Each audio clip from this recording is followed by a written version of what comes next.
Good evening to NUFC Matters. It is transfer deadline day, and as broken by Liam Kennedy at Newcastle World today, Newcastle United have completed the signing of 19-year-old striker Santiago Munoz. Wow. That's a big build-up there, Liam, but a bit of an anticlimax.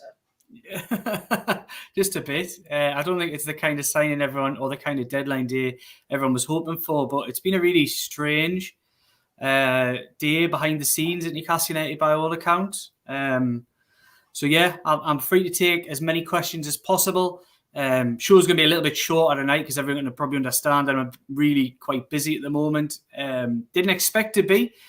If you'd come to us 2 hours ago, I was expecting to be sort of feet up, business closed, but things seem to have moved on a little bit behind the scenes in recent times. Whether that's enough time for them to get any deals done, we're talking about four and a bit hours now to the end of the window. I would still suspect, I think they're hard pushed to get anything done this late. But I do think that they're trying. But I'm saying this and running through in my head how many transfer window deadline days have we been where it's like, well, we tried, but we couldn't get this over the line. It could be another one of those days, potentially. But I've got to be honest, I would say I haven't been very hopeful since about Saturday. That things would progress. I was sort of Thursday, Friday, I expected Hamza Chowdhury would be an absolute nailed-on signing. I think a lot of people out there expected that in the football world, including people at Leicester, including people in around the player himself. I think they expected he would already be a Newcastle United player today. That hasn't happened yet. But that is one of the deals I'm led to believe that they are chasing in these final hours of the window, having seemingly ruled themselves out of that chase at around 10, 11 a.m. this morning. Yeah, I mean, we didn't expect a great deal, Liam, to be perfectly honest. I think what really, sticks a dagger through the hearts of Newcastle fans is seeing the likes of Salomon, Rondon, completing moves to Everton to team up again with Rafa. And I just think it's, I've just put a tweet out before we came on air and said, this is pretty similar to the season that we signed Shefty Kuchi to replace Andy Carroll. We sell a player for 35 million. We bring in Shefty Kuchi, to replace him. It just has that kind of feeling. We've hung on to the players we wanted to hang on to. We've got rid of some deadwood. I think a lot of us expected getting rid of some deadwood would mean that we would be able to bring in other players. But all it really seems to have done is, and I'm not criticising it, we brought in Joe Willock. We're all very happy about that. Still lacking a bit of match fitness, but the guy did well last season, came in. But even that was tinged with this statement by Bruce where he said, we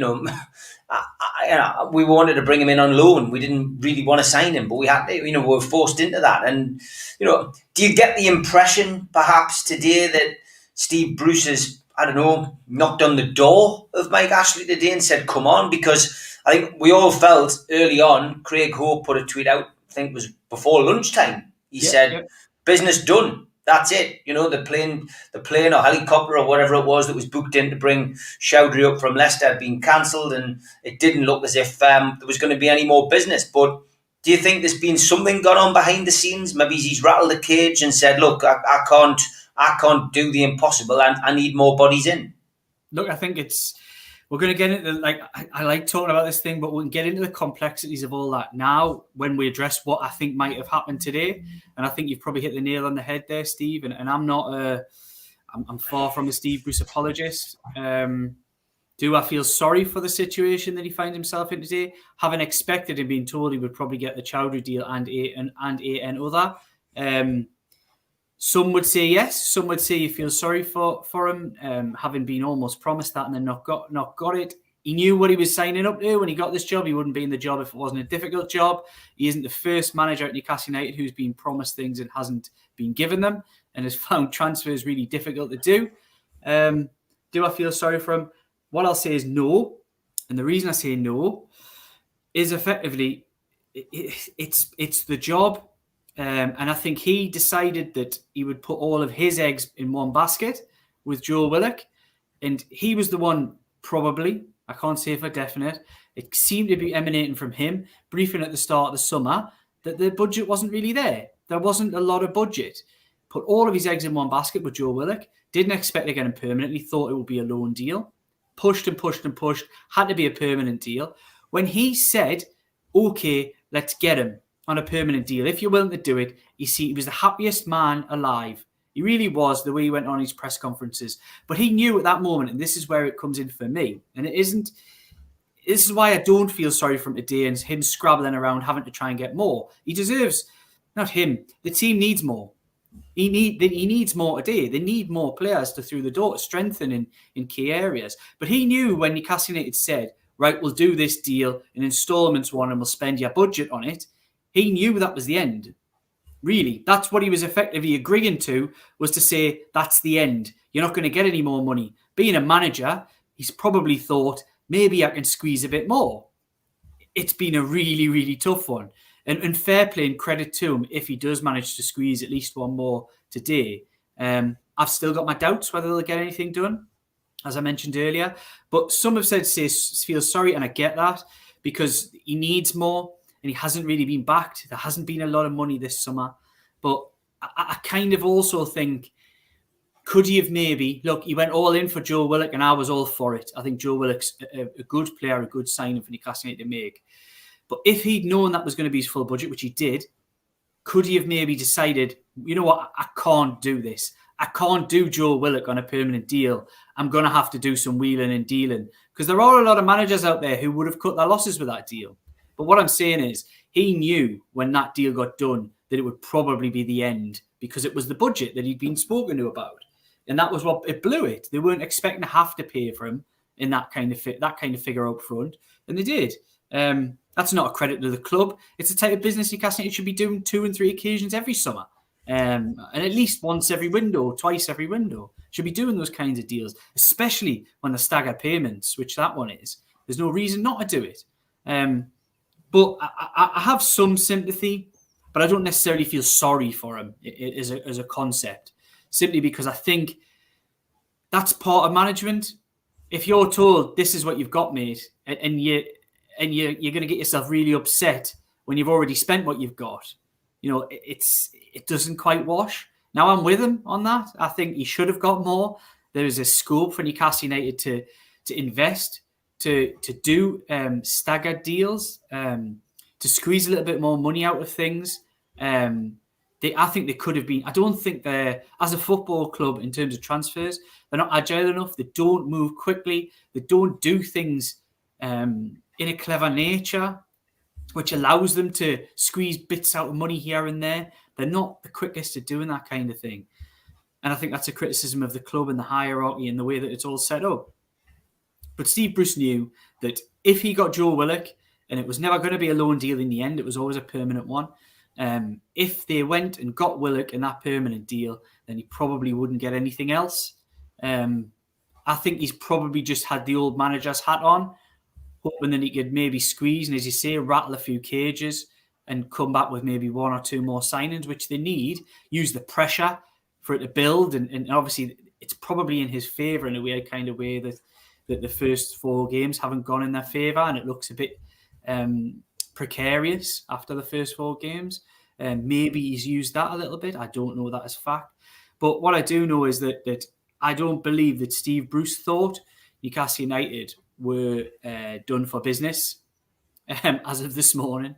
I think he was of the mind that Hamza Chowdhury, which I'm led to believe, up until very recently, I don't know the very latest at this point. Things could have changed as I've been away dealing with this as well. I'll keep an eye on Twitter, so you know if there is anything there, I will give you a shout. So my understanding of the Chowdhury one was that, and I wrote this last week, is that it would probably go up to the wire, but there was a feeling on all sides, and that's coming from the manager, around the player, around the Leicester camp, that this deal would get done. This time, it was done in January. The same deal was done in January. And Brendan Rodgers was the one who pulled the plug that time. This time around, the deal's been done on all sides. Leicester probably the less happy this time of all of the parties, because I think Brendan Rodgers knows that there was a stopgap to make sure he had cover in that position, is why he kept Chowdhury last season. It wasn't because he saw a long-term future for the player at Leicester. And this time they wanted to sell him. They wanted to recoup some money and add to their own budget, maybe a 10 or 12 million pound deal somewhere, which is probably about fair for a player of his ability. Also a player that I do believe improves Newcastle United's midfield lot. I think he brings in athleticism and he brings a physicality to this side that they haven't really got in that department. Do I think he's an upgrade on Isaac Hayden? Definitely. That would be my opinion. Doesn't say I'm right, doesn't say I'm wrong. But what I would say is, will that deal get done now? It's all in place. It's all ready. The player wants to come. Leicester are ready to let him go.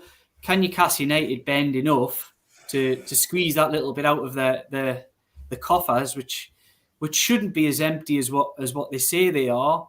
Can they do that? Look, I've got grave doubts they'll be able to do anything in the next 4.5 hours, but I'm a Newcastle United fan as well. I think any signings we get through the door is better than nothing. I think it does need to improve. We do need to roll the dice and change things around. And I'm not going to sit here and say that Hamza Chowdhury is suddenly going to turn Newcastle United's midfield from a one that probably deserves to be somewhere at the top end of the Championship, bottom end of the Premier League, into one that's all of a sudden going to turn into a top 4 side. That's not what Hamza Chowdhury is, nor is anybody expecting him to be. But do I believe he's better than certain personnel in there at the moment? Absolutely. The other one that they are talking with and trying to do is Kamara, the lad from Marseille, who's also a midfielder. I'm led to believe defensively minded as well. And I'm not going to lie to anybody out there and say I've seen a lot of the lad. I'm not going to lie to anybody and say I've seen any of them. But obviously I've seen little bits that I've had to check out. Looks a talented boy. Looks a really talented boy. Doesn't sound like he's particularly keen to come to Newcastle United. And I'm not going to criticise the lad for that. It's hardly the best place to be walking into. It's looking at it from a distance. All you have to do is look at the league table last season, look at the league table this season, look at the standard of players, and he'll look and say, do I really want to be a part of that? That's absolutely understandable. Be interesting to see what happens, whether Marseille allow the player to leave. I've got doubts about that as well. I think the lad wants to go, but whether he'll come here is another thing altogether. We'll have to wait and see how that develops. But there are a couple of irons in the fire. Look, I've heard the Cameron Carter-Vickers one come up again today. Little rumours from across the pond and other places that could be one that was rekindled. Doesn't sound like the injury that he had.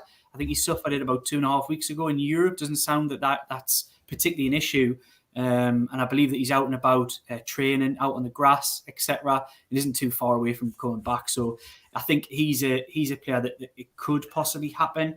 But again, they're in a market here today where Tottenham Hotspur have got no intention of keeping Cameron Carter-Vickers around the first team squad. They want rid if they can get rid, but they want to recoup some money as well. They want to get you sort of £5-6 million for a player who grave doubts about his Premier League quality. Is he good enough to play in the Premier League? He's had a patchy spell in the Championship. He's had a decent spell in the Championship. He's done a bit of both at certain loan spells. Do I think he's a potential signing? I think Celtic were at the head of the queue the last time I checked, but it's another possibility. They are scrabbling around a little bit at the moment. I've got some news about some outgoings that potentially could be. We've seen the Emil Kraft stuff. I think that will be dependent on if they can get a player in, and that's where the Cameron Carter-Vickers thing might come into the equation. But that's absolutely far from certain that they allow Emil Kraft to go at this late stage. A little bit further down the food chain, I tweeted that out before. I know it seems to gain a lot of interest, probably because of the South American element. It certainly does in search engines, etc. And people looking on our websites. But Rodrigo Vilca is the player that was signed last year, Peruvian lad. I'm led to believe that he's heading out on loan. Be interesting to check. It may well already be out, but the 23s playing the Papa John's Trophy today. They played Sheffield Wednesday, and I'm led to believe that he won't be in that squad because there could be a deadline day loan move in the offing for him. I'm suggesting it's probably going to be somewhere in the Football League, but it's the type of lad at his age, he's going to have to go out and prove himself. He's decent. Anybody who's seen him will probably know that. He's okay. Had a bad injury. Things haven't quite gone the way we would have wanted. Is he Premier League quality? Not at the moment, absolute mile away. So it's one where they're just going to have to send him out, give him a couple of loans and hope that develops. Oshie McKinney is another one. I think he's away with the Republic 21s at the moment. Newcastle under 23 defender. I expect he'll sign for club. I think it's Greenock Morton are about to sign him. So there's a few little bits of housekeeping in and around the squad at the moment. But I know it's all focus at the moment for most people is on can Newcastle United improve their squad in the first team, and there's been a lot of excuses over the last few months about why they can't. The 4 keepers, the reluctance to have more than 25 players who are eligible in the squad. They don't want to be oversubscribed in that department. Having actually done some considerable trimming of the fat in the last few months, probably since January, really. Trimming off Aarons, Yedlin, who wasn't going to sign a new contract. Trimming off Atsu, Lazar, Saive, Muto, Lejeune, who was a year out from his contract and Steve Bruce didn't rate. They've trimmed a bit of the fat that wasn't really going to be a part of the squad. And I think they're reluctant to walk down that avenue of filling it out again. But it's absolute lunacy to me.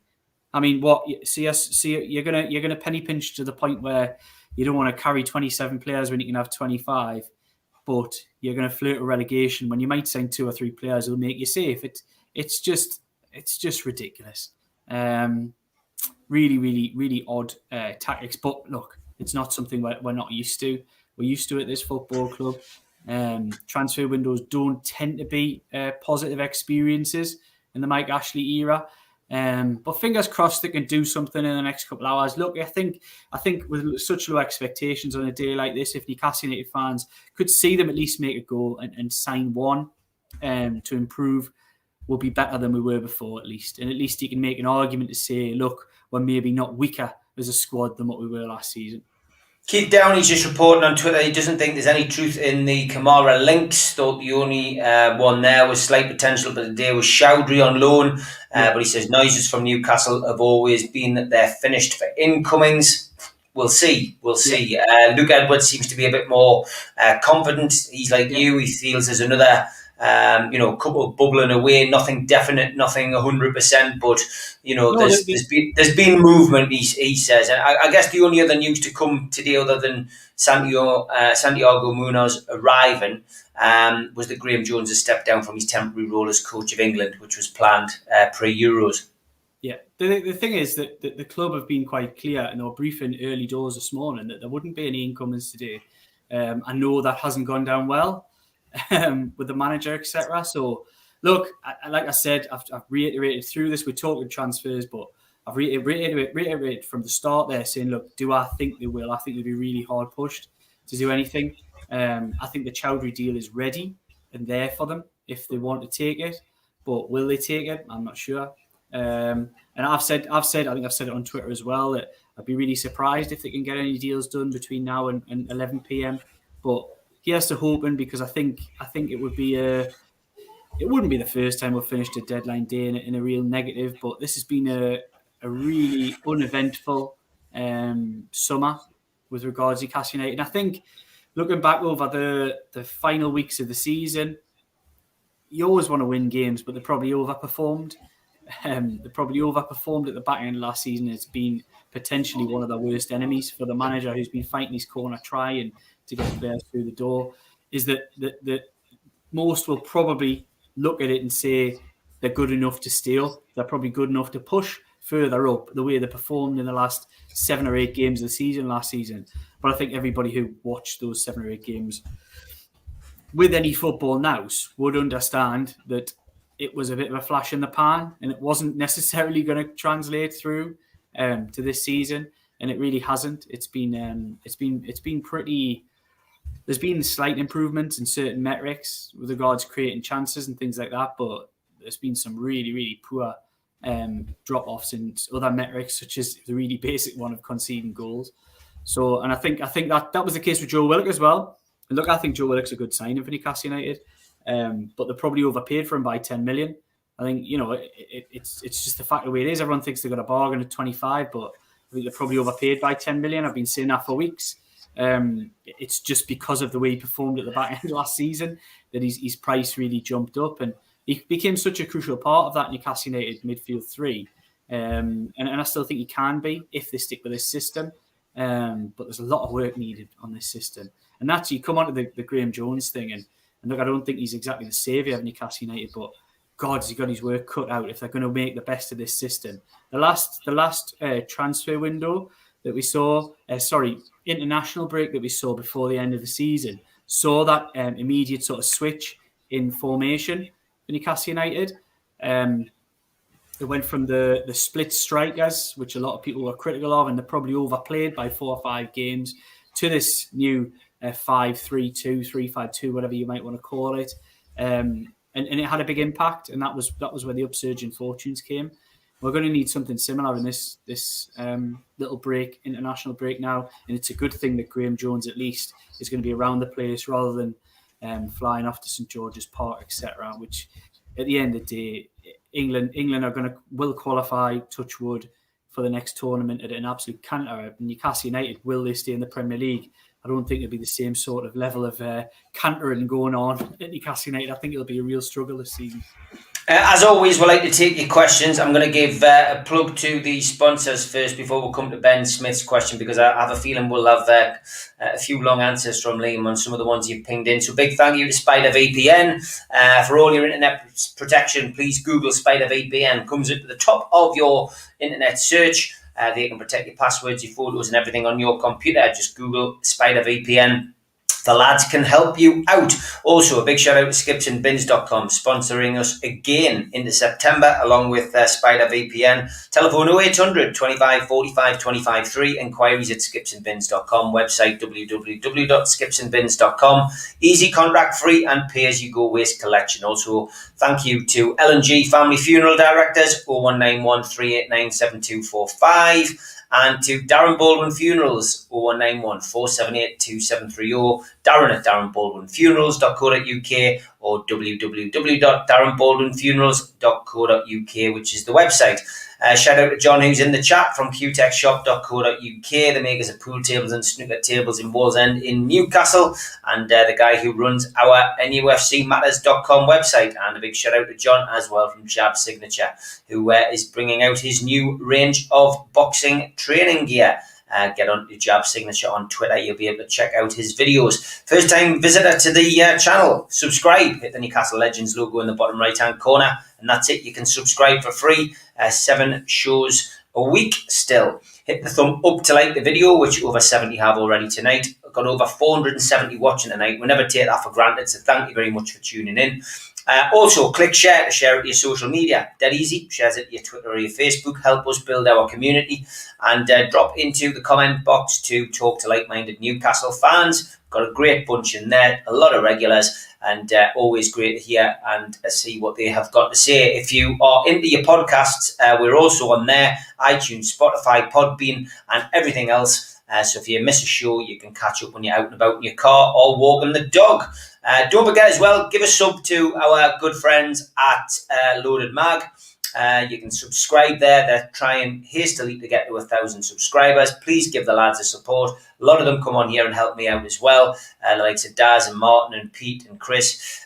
So please give the lads a subscription. Always great content on there, and well worth a visit. And don't forget as well, got a couple of events coming up, and the tickets are now on sale on the website. An evening with Gavin Peacock, Friday the 29th of October.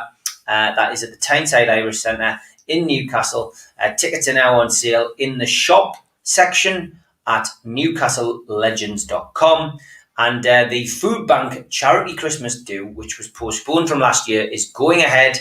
And we sold out with 80 tickets, but now that COVID's restrictions are lifted, it means we can get more in. So those tickets are back up on sale for £12, with the proceeds going to the Food Bank, which is going to be a cracking night. We've got nearly 100 people coming to that now. Super Mac is going to be the guest speaker on the night. While I'm on as well, please give at Protest NUFC a follow. They are having a meeting at the Tyneside Irish Centre on Thursday, and that is at 7 o'clock. They are going to talk about the way ahead for supporters, and of course been a lot of disharmony over the last 15 months online. Those guys are hoping to try and pull things together and unite the fan base. Good luck, lads and lasses. I'm sure you'll do a cracking job. Been there, done it, got the t-shirt, and it's great to see some new faces and younger people coming through and seizing the initiative. And tomorrow, I am working in London, so I won't be on live, but I did a pre-record today with Lee Clark. I know a lot of people were keen on knowing why Bobby Clark had gone to Liverpool. Well, Lee gives us the full inside story tomorrow night, 6 o'clock.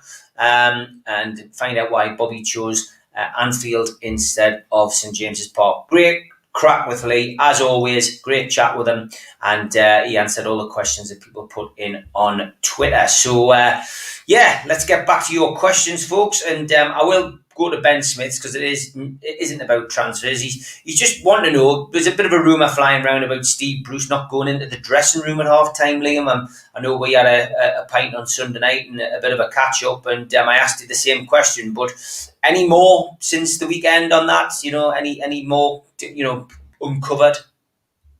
No, it's not one that I'd heard, but I've got no reason to doubt the lads are tuned for change. But it's not one I'd heard. It's quite an incredible thing, really, isn't it? When you see that, but I don't know. I can't verify that, to be honest. Like I said to you, if he didn't go in, sometimes managers do that. Sometimes managers choose, and I said it to Mick Lowes on Sunday when we did our chat as well. Managers do things in different ways. Sometimes a manager goes in and throws teacups around like Jim Smith used to do. Sometimes managers, give the strong silent treatment because the players are expecting a bollocking and they don't get one. And sometimes that has an effect. Sometimes people go in and give like a Winston Churchill type speech. So, it's horses for courses. It depends what you've done in your previous managerial half-time team talk. But ultimately, it paid off because Newcastle were bloody awful. They couldn't have got much worse in the first half. Second half, it came out firing on all cylinders and almost got 3 points. So, yeah, it's a strange one. I think we can put that one to bed, though. Liam's heard nothing, and I would say that, Liam probably would have picked up on that had it happened. Carl James says, where's the money gone? I don't for 1 second believe that a club of our side, which is supposed to be established Premier League club, is unable to compete with the likes of Leeds, Norwich and Brentford. You better believe it, Carl. Where's the money gone? It's a question we've been asking for months and years, and I'm afraid ultimately we'll only find out when Mike Ashley leaves the club where the money's gone. It's the model, though. It's the model that they use, and it's inexplicable. There isn't any reason as to why they have this bizarre model whereby they're just really reluctant to have any borrowing within the club, reluctant to do anything, as we've seen with the Joe Willock deal, reluctant to do it over instalments, reluctant to do anything where you're lending off future revenues, etc. And you've seen some clubs come up and they're effectively doing that. They're lending off future revenues. They expect the money to come in. It will come in, whether they stay up or not. And they're spending accordingly. Newcastle United's just run on a totally different idea. If the money drops in the bank, which it will eventually, the money should be there next summer. So there should be money to spend next summer. But the way things are at the moment, because the money didn't drop in the bank with the reduced commercial revenues, etc., then it's a pain in the backside for everybody. But that's just the way he runs his football clubs, and the lack of lending is the really annoying thing, because I think you could have got players through, and Newcastle could have made more of budgets that they've got if they sort of buy in installments and lend, etc. But they never do. Apart from this one-off with Willock, which is what Bruce was really referring to when he talked about they broke all of the transfer rules. That's more of an insight into the idea that they don't normally buy anything on tick. They'll always make sure that they pay things up front, which is something that I think we've known for a few years now. Frustrating for everybody, and I think Steve Bruce finds himself frustrated at the moment too. Yeah, no surprise there. Anybody would be frustrated under this owner. Bede says, question for Steve and Liam. You can answer this, Liam. Is there any truth in the report surfacing regarding Emerson? No idea. Emerson who? I don't know. Not the guy who used to have the Keegan-like wet perm at Middlesbrough. Him. I have no idea. Yeah. Keith Rose says shades of 2012-2013 transfer window, and the only deal NUFC did was for Varane and Nita. That season, Newcastle finished 24 points and 11 places worse off than in 2011-12. Yeah, I mean, we can all draw comparisons. Was it Dumbaya that centre forward was signed, or Dumbia? My pronunciation is absolutely atrocious for some of these players. But you know who I mean, the centre forward who looked about 40. I think we signed him transfer deadline day, didn't we? That's another comparison you could probably have. But yeah, awful. And again, Philip, a lot of people saying the same thing. What has happened to the money received from finishing 13th last season? Has Ashley kept it himself and not put it back into the club for transfers? Again, he's using the the fact that there's still potentially an ongoing takeover, isn't he? He's not going to invest. But I think that's why the Willock transfer was such a surprise. Yeah, if you ask me where the money's gone, there is always in these things, as everybody knows, a lot of clever accounting goes on, etc. But look, I think when there's money in the bank, they do spend it, and it just so happens with, like I say, what their briefing is and have been since about January is what the massive drop in commercial revenues really impacted them. It impacted everybody else. But other clubs have either got benefactors. I've mentioned this on the show before. They've either got benefactors who are willing to take that hit for the club to continue moving in the correct direction, or they have financial models whereby lending isn't such a negative word, and they will lend against future earnings at the football club. Newcastle United doesn't have either of those things. Mike Ashley only ever becomes a benefactor when Newcastle United get relegated. They never ever strengthen from a position of strength. And I'm not saying they're in a position of strength this summer, but there was a real opportunity for them to transform this summer. And I stand by this. I absolutely believe it. You had a lot of players who they could have let go. They had aging players. Now, I'm not going to sit here and say I think all should have went, but some of the contracts that they've handed out at the back end of last season and this season, even going back to contracts to John Joe Shelby and going back to contracts to Isaac Hayden and others, a lot of mistakes made. Jacob Murphy is a big contract. Fabian Shaw, another bit of a strange one. Federico Fernandez, I kind of understand. I probably would have done the same. Kieran Clark looking bizarre by the week. And Dwight Gale, the worst one of the lot. And I think that's where Steve Bruce, when he talks a lot about this, and you probably heard him say in the last few press conferences, where he talks about championship trading, as he keeps describing it, and saying that nobody spent any money. Newcastle United this summer, in my opinion, expected both Matt Ritchie and Dwight Gale to go to the championship. I think they expected both of those deals to happen. They probably thought Jeff Hendrick would maybe head the same way, and possibly Kieran Clark as well. The thing they didn't equate for in this master plan, grand plan that they have about shifting players on and being able to bring others in, was that nobody in the championship spent any money. Nobody's. They're all kind of working on the same idea that Mike Ashley does. If the money's not there, they're not spending it because they haven't had that commercial revenue. The further you go down, less TV. It affects a lot more than it does in the Premier League. So you've not had Bournemouth come back with the 5-6 million that Newcastle were looking for Matt Ritchie, which again is probably ludicrous for his age, to be honest. And look, I'm not saying I would have happily got rid of Matt Ritchie. I still think he's decent, creates chances. Not always my favourite player, but I think they expected that would happen. I think the player expected that, and I think the club did. Dwight Gale, they've given the lad a new contract. He'll not even kick a ball barely this season. It's absolutely criminal. They've given him a new contract because they thought they could ship him out the door for a little bit of money. It's absolutely ludicrous. There was no point in giving the lad a new contract because they're not going to be able to shift him. It's just put themselves in the same position that they've had for the last few years, whereby they're asking a ridiculous fee for a player, and clubs won't take the player on the contract that he's on, even though he supposedly took a slight reduction. They won't do that with paying a fee. Now, Dwight Gale probably would have been better off if he took a contract elsewhere and left for free. He probably would have got a decent-ish contract and got a long one and played football. But the lad wanted to stay, of course, and was dangled that carrot and has ended up being here. And was now stuck with a striker. It's very reminiscent of the Andy Carroll situation last season, where we're stuck with a striker who really won't play. I would be surprised if Dwight Gale, unless necessity comes in, and the 3 or 4 up front who probably are ahead of him in the pecking order get injured or suspensions or COVID, which is still a possibility, then Dwight Gale might play games. But it's kind of an Andy Carroll Mark II from last season. And I just can't believe they've put themselves in this position, trying to play like a what we have, we hold kind of position on their squad. I would have seen this as a real opportunity to go out and transform Newcastle United. But what they've done is they've decided to hang on to a group.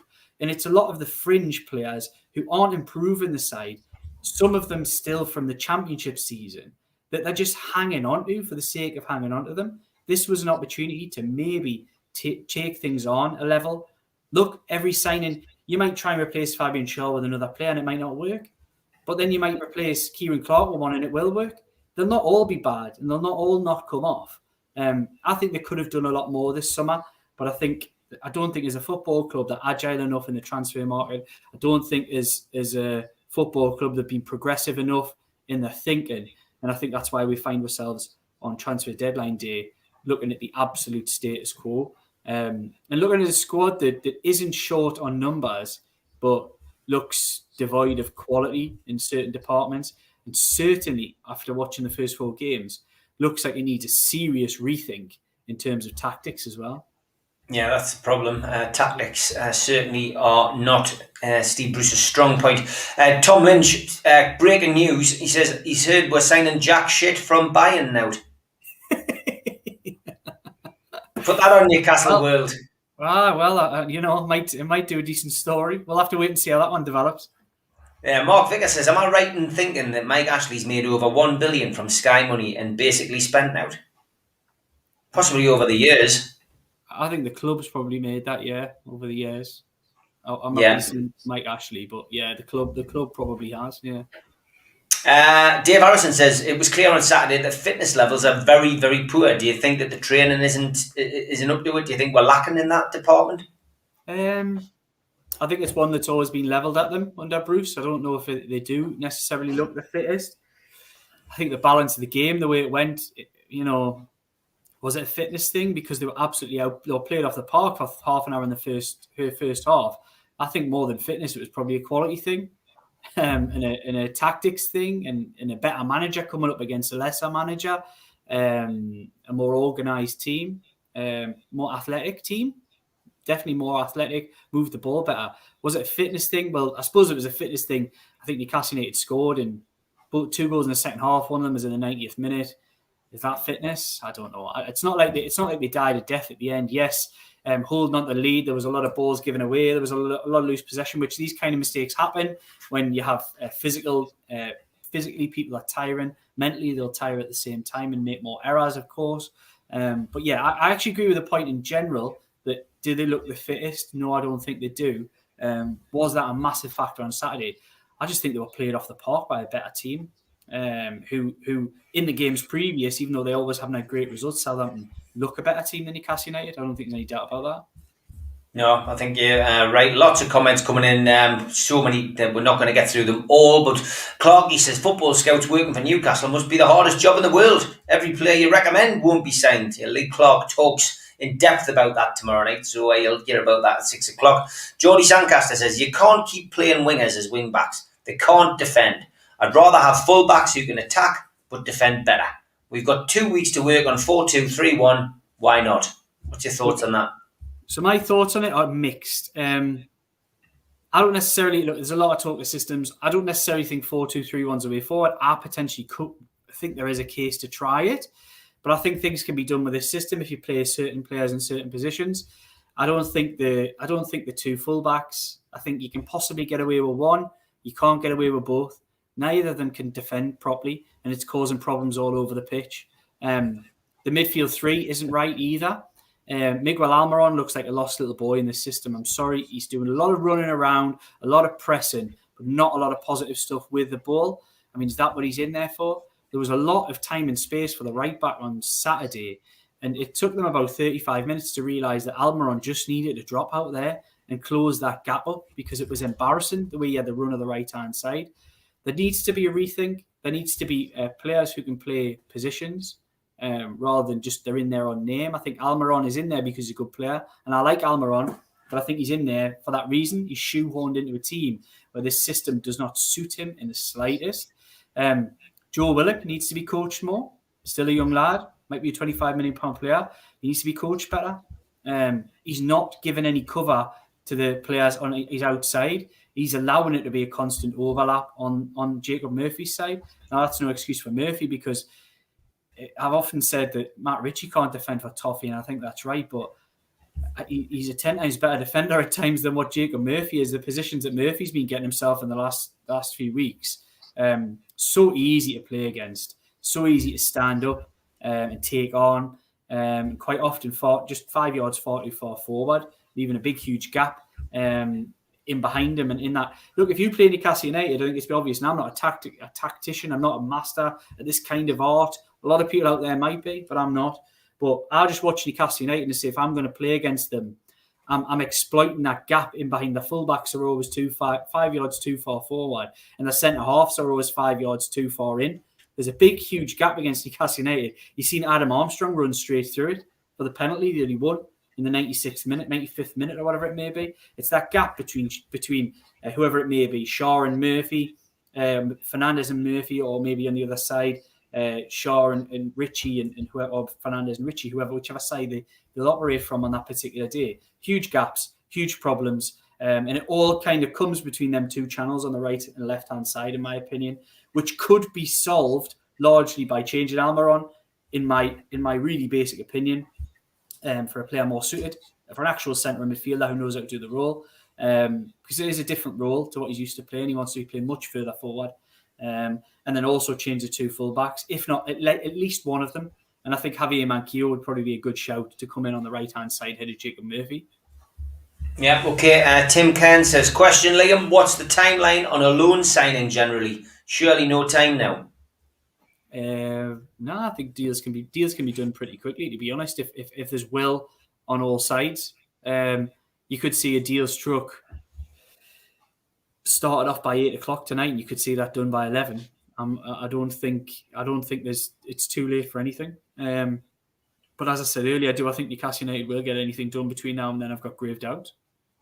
Okay, that's your answer to that. Gale situations like smudgers on too much money and not bothered, sitting on the bench earning it, says Doug. Bill says the issue is that our team is probably one of the worst in the EPL. If we avoid relegation, we will be lucky. Marty says the two wing-backs are the main problem. They can't defend. They get caught out of position time and time again. Question I'm going to ask you, I guess, from the weekend's game, Liam, is just about Callum Wilson. Any news on him? Because he went off injured in the 69th minute, replaced by Joe Linton, who, to be fair, played a little part in the goal. But bad news whenever Callum Wilson goes down, and he got a little bit of treatment in the first half. What's the news on him? Well, it doesn't seem like it's a really serious problem. It's a thigh problem. But it could potentially see him miss 1 or 2 games. I think we'll have to wait and see. It's one of those that they've had to let settle down and see how it develops. I think we'll probably maybe get some news towards the weekend, but at this stage it's too early to tell. But I don't think by the soundings that it's a really, really bad one, but we'll wait and see. Any news on the goalkeeper situation? Because obviously Carl Darlow is still long-term COVID, and Dubravka still out with that injury. Woodman, again, I felt, he's making inroads. He played a little bit better again on Saturday. But obviously the only other player we have is Gillespie. So, I mean, what is the situation? Any good news on the goalkeeping situation? The news on the goalkeeper situation is, as we stand at the moment, the 4 of them are probably going to be named in the squad, the 25-man Premier League squad, which is quite incredible, really. But the way things stand at the moment, Newcastle United would have to name all 4, because you have to name a squad. If you have to name a player if he's eligible and in the squad. You can't leave somebody out. So the fact is they've got 4 eligible goalkeepers, and they've got 21 outfield eligible players. If you take, for example, Vilka out of the situation, who, like I said earlier in the show, anybody who missed that, they'll expect him to leave potentially this evening on loan. They've got that. All 4 will be in the squad.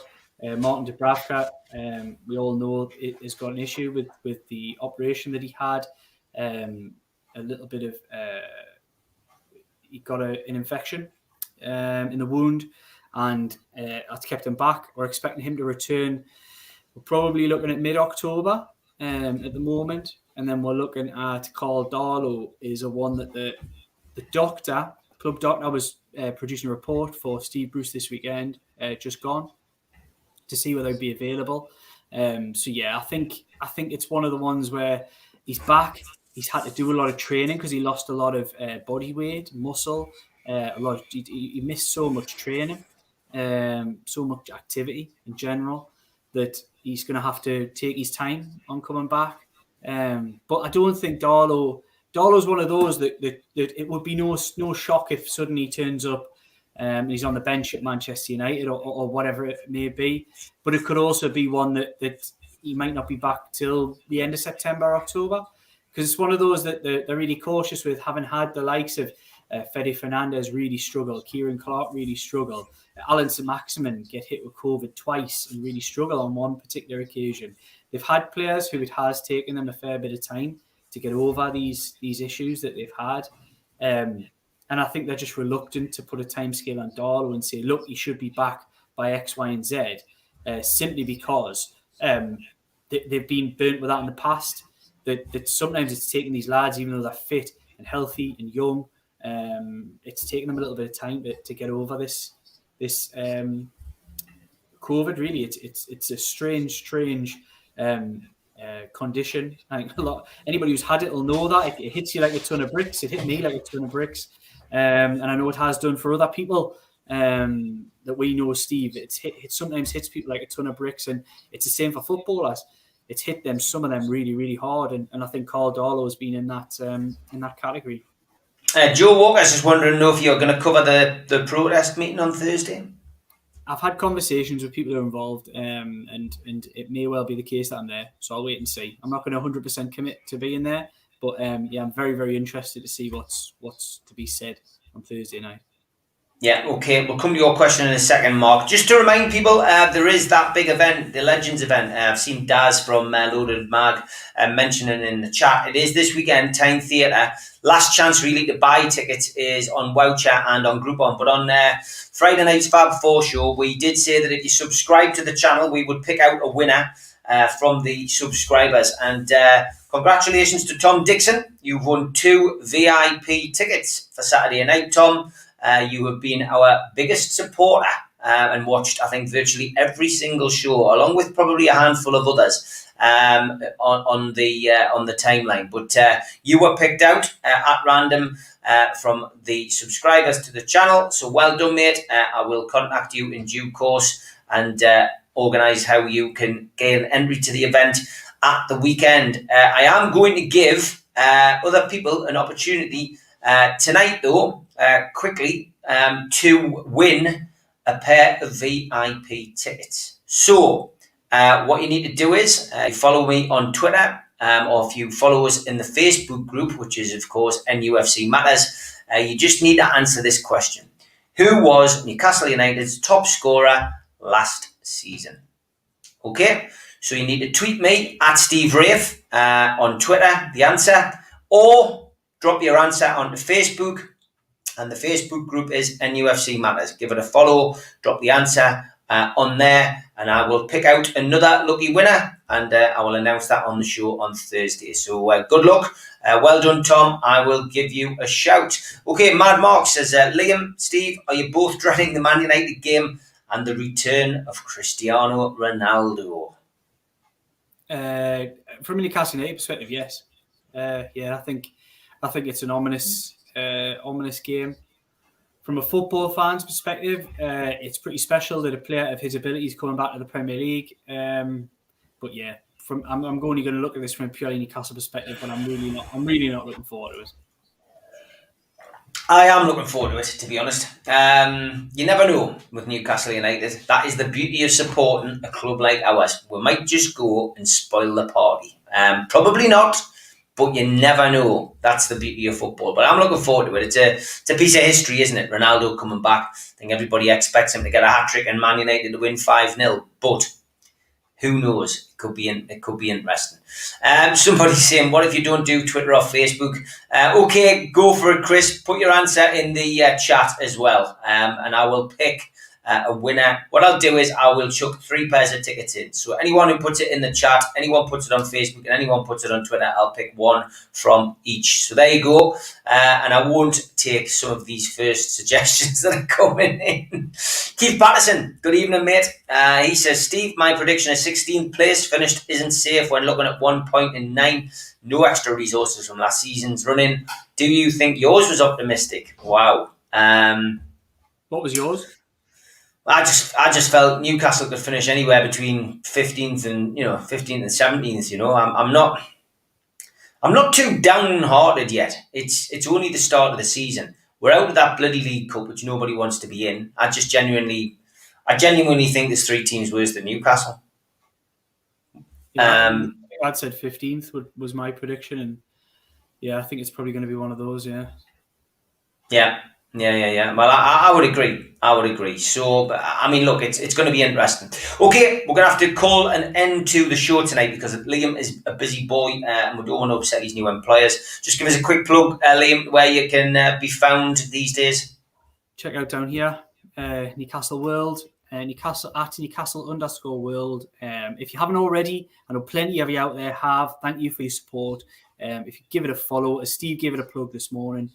Just give us a follow if you like the kind of stuff that I do. There'll probably be a couple of little stories going out in the next hour or so on there. So yeah, check them out and thank you for your support, everybody, because it's been a really good first couple of weeks launch. And I know a lot of you guys out there who are in the chat and who follow this show regularly have followed and been reading the stories. So thank you very much. Yeah, okay, great stuff. As I say, I am off tomorrow night, but please tune in. As always, I try to leave you some gem to watch, and tomorrow night's well worth the watch. We've got Lee Clark on, and as I've already said, gives us an in-depth view as to why Bobby Clark left Newcastle amongst answering your questions. Should be a good one. I'm sure Liam will be tuned in, making a few stories for Newcastle World on there as well. Liam, let's hope you've got something to write about tonight. Look forward to seeing you next Tuesday. Take care, mate. Cheers, mate. See you later.